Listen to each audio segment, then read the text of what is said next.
Today we are going to discuss about constraints on specialization and generalization, aggregation and composition. Constraints on specialization and generalization, aggregation and composition. Constraints on specialization and generalization. Constraint on which entities can be members of a given lower level entity set. Constraint on which entities can be members of a given lower level entity set. Lower level entity set is nothing but subclass. Condition defined. First constraint is condition defined. Example to this, all customers over 65 years of members of senior citizen entity set. Senior citizen is a person. Senior citizen is a person. Senior citizen is a person. User defined constraints. User defined. Second one is user defined. So constraint on which entities can be members of a given lower level entity set contains condition defined, user defined. Next one is constraint on whether or not entities may belong to more than one lower level entity set within a single generalization. Within a single generalization. This contains disjoint and overlapping. Disjoint, an entity can belong to only one lower level entity set. In disjoint, an entity can belong to only one lower level entity set. Noted in your diagram by writing disjoint next to the is a triangle. Is a triangle that displays disjoint. Next one is overlapping. An entity can belong to more than one lower level entity set. An entity can belong to more than one lower level entity set. That is overlapping. Disjoint means an entity can belong to only one lower level entity set. That is disjoint. Next one, completeness constraint. Completeness constraint specifies whether or not an entity in the higher level entity set must belong to at least one of the lower level entity set within a generalization. Completeness constraint means it specifies whether or not an entity in the higher level entity set must belong to at least one of the lower level entity sets within a generalization. This one has total or partial. This completeness constraint may be total or may be partial. An entity must belong to one of the lower level entity sets, that is total. An entity must belong to one of the lower level entity set, that is total. In partial, an entity need not belong to one of the lower level entity sets. In partial, an entity need not belong to one of the lower level entity sets.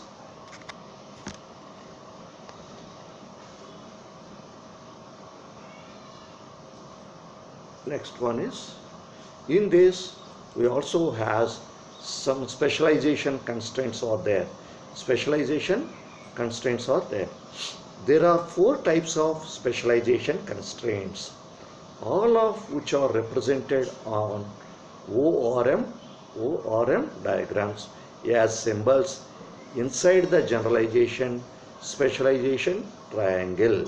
Inside the generalization and specialization triangle. These 4 are the union constraint, the mutual exclusion constraint, the partition constraint. And the insertion constraints. These four are union, mutual exclusion, partition, insertion constraints. First one is union constraint. The union specialization constraint implies that each member of the generalization object set is a member of at least one of the specialization object sets. That means the generalization object set is the union of all the specialized object sets. It also indicates that there is exactly one generalization, that is union constraint. Union constraint is nothing but the generalization object set is the union of all the specialized object sets, that is union constraint.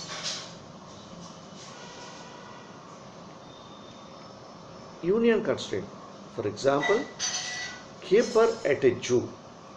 Caper at a Jew may apply to several types of Jew employees, including a Jew employee, including he may be feeders, cleaners, and veterinarians. Adding the union to symbol, it can be represented as U in the triangle. U. We can represent union constraint as capital U in the triangle to a specialization triangle. It indicates that every caper is a cleaner. Every caper is a cleaner, a feeder, a veterinarian, or some combination of these also. The union constraint does not preclude a caper from being in two object sets or being a feeder and a cleaner at the same time. Next constraint is mutual exclusion constraint. The mutual exclusion constraint indicates that the specialization object sets are pairwise disjoint and is represented by the plus symbol in the triangle. The mutual exclusion constraint indicates that the specialization object sets are pairwise disjoint, that is mutual exclusion. In this, objects in these specialization object sets cannot be in any of the other specializations connected to the same specialization triangle. In this, objects in these specialization object sets cannot be in any of the other specializations connected to the same specialization triangle. For example, the object set beer could have the specialization that may be brown bear or black bear. Adding the mutual exclusion constraint specifies that a brown bear cannot also be a black bear.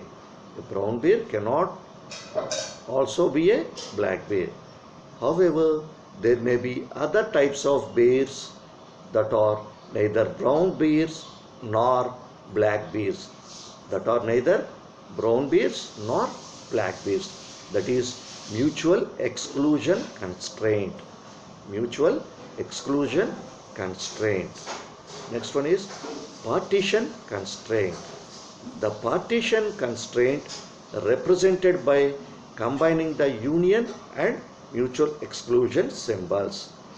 The partition constraint represented by combining the union and mutual exclusion symbols indicates that the specialization object sets partition the generalization object set.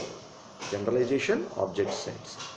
Since a partition requires that the specializations are pairwise disjoint and the generalization is the union of the specializations.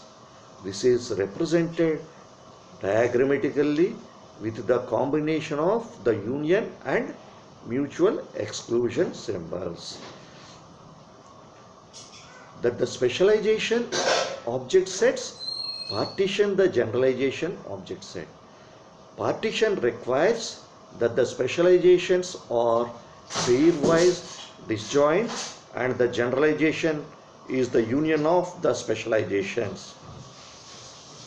This is represented diagrammatically with the combination of the union and mutual exclusion symbols. For example, each Jew employee must be an administrator, a keeper, or a researcher. Each Jew employee must be an administrator, a keeper, or a researcher. No employee can be a researcher and an administrator. That is partition constraint. Next one is intersection constraint. The intersection constraint represented by the intersection symbol indicates that the specialization object set is exactly equal to the intersection of the generalization object sets. The intersection constraint represented by the intersection symbol. It indicates that the specialization object set is exactly equal to the intersection of the generalization object sets. By the very nature of specialization, every member of a specialization must be a member of each of its generalization object sets. Very nature of specialization, every member of a specialization must be a member of each of its generalization object sets. This constraint goes even further by saying that every object that is in all of the generalizations must also be in the specialization. This is about constraints on specialization and generalization. Next one is aggregation and composition. Aggregation and composition. Relationships among relationships are not supported by the ER model. Groups of entities and relationships can be abstracted into higher level entities using aggregation. Aggregation is a special case of association. Aggregation is a special case of association. A directional association between objects. A directional association between objects. When an object has another object, that is, then you have got an aggregation between them. Aggregation represents a, has a, or is part of relationship between entity types. Between entity types. Aggregation represents a, has a relationship between entity types. One entity type is the whole, the other is the part. The other is the part. Direction between them specified which object contains the other object. Direction between them specified which object contains the other object. Aggregation is also called a has a relationship. Has a relationship. Composition is a stronger form of aggregation. Composition is a stronger form of aggregation, where The pot cannot exist without its containing whole entity type, and the pot can only be part of one entity type. Composition is a special case of aggregation. In a more specific manner, a restricted aggregation is called composition. A restricted aggregation is called composition when an object contains the other object if the contained object cannot exist without the existence of container object, then it is called composition. When an object contains the other object, when an object contains the other object, if the contained object cannot exist, if the contained object cannot exist without the existence of container object, without the existence of container object, then it is called composition. Composition implies a relationship where the child cannot exist independent of the parent. Example for this is house and room. Rooms don't exist separate to a house. House and room. House is the parent, room is the child. Rooms don't exist separate to a house. Consider the example of a driver driving a car. Driver driving a car. The car has various components like tires, doors, engine, seat, etc., which varies from one car to another. One car to another. The part of relationships allow abstraction into higher level entities. In this example, engine, tires, doors and seats are aggregated into car. Aggregated into car. See the example on the screen. See the example on the screen. Driver drives car. Driver drives car. Tires are the part of car. Doors are the part of car. Engine is the part of car. Seats are the part of car. So piston is a part of engine. Valves are the part of engine. So tires, doors, engine, seats, these all are parts of a car. Piston and valves are a part of engine. So this is composition. This is about composition. So driver drives car.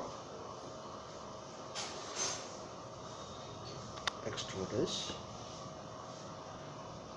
employee, branch, job, manager. These are entities. Employee works on branch. Manager manages branch. Employee manages manager. Job manager manages job. These are the examples. Job, employees, works, branch, managers, manager. Aggregation and composition. Next. What is the difference between aggregation and composition? What is the difference? Composition is more restrictive. When there is a composition between two objects, the composed object cannot exist without the other object. When there is a composition between two objects, the composed object cannot exist without the other object. This restriction is not there in aggregation. Though one object can contain the other object, there is no condition that the composed object must exist. The existence of the composed object is entirely optional. In both aggregation and composition, direction is must. The direction specifies which object contains the other object. Other object. These are the differences between aggregation and composition. In this topic, we already discussed about constraints on specialization and generalization. And second one is aggregation and composition. So for these topics, we have two questions for assignment. Explain about constraints on specialization and generalization. Second one is explain about aggregation and composition. Thank you.